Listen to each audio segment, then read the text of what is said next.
Already ప్రతి ఇంట్లో IIT JEE కావచ్చు, బీటెక్ కావచ్చు, నీట్ కావచ్చు, ఎలా ఎటు వెళ్ళాలి అనే క్వశ్చన్ వచ్చినప్పుడు ఆయన వీడియోస్ చూడని వాళ్ళు ఎవరు ఉండరు.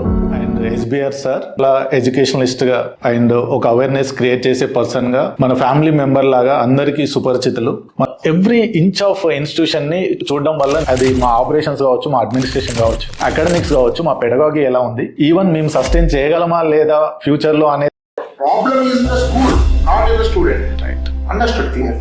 Point of view calculate సమానంగా మీరు క్యాలిక్యులేట్ చేసేవారు. సో అయినా కూడా రావాలి సక్సెస్ రావాలి, ఎందుకంటే గైడెన్స్ లేకపోవడం, ఓకే, డబ్బులు లేకపోవడం వల్ల. సో హైదరాబాద్, తెలంగాణ, ఆంధ్రప్రదేశ్ కూడా వదిలేసి మీరు జార్ఖండ్ వైపు వెళ్ళారంటే ఒక పేరెంట్ అంటే ఏం వెతుకుతున్నారు సార్ స్కూల్లో? అంటే మీరు ఏం వెతికారు, ఎలా ఉండాలని, మన దగ్గర లేవా అనేది క్వశ్చన్. బేసిక్ అండి, నేను ఎదుగుతున్నా మినిమం.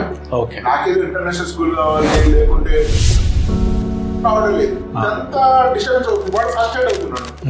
సో ఈ స్కూల్ ఫిట్ వీడి కరెక్ట్ స్టూడెంట్ చాలా మంది చేస్తారు. నా కొడుకు పని కనబడము. నేనేమనుకున్నాను, స్కూలే సరిగ్గా లేదు, పవర్ కరెక్ట్ ఉన్నాడు. Super sir. Kota model fail అయింది. అవును, ఇప్పుడు ఇక్కడ ఉండే సోకాల్డ్ ఫ్రాంక్ ఇవన్నీ ఒకటి ఫ్రాంచైజ్ కాదో నాకు తెలియదు. మిగతా franchise market based coachings, market based curriculum, market based schooling ఇవన్నీ వచ్చి ఒక మొత్తాన్ని ఒక మిడిల్ క్లాస్ లో రక్తంలో ఇమిడిపోయింది. నాకు చదువు అందలేదు, రేపు పొద్దున నా పిల్లలు స్ట్రగుల్ కాకూడదు. ఆస్తులు అమ్మైనా ఏం చేసైనా నా పిల్లలు సరిగ్గా ఉంటే చాలు. ఇది ఒక్కటే డ్రైవింగ్ ఫోర్స్ ఉంటాయి. వందల ఇన్స్టిట్యూషన్స్ కనిపిస్తున్నాయి.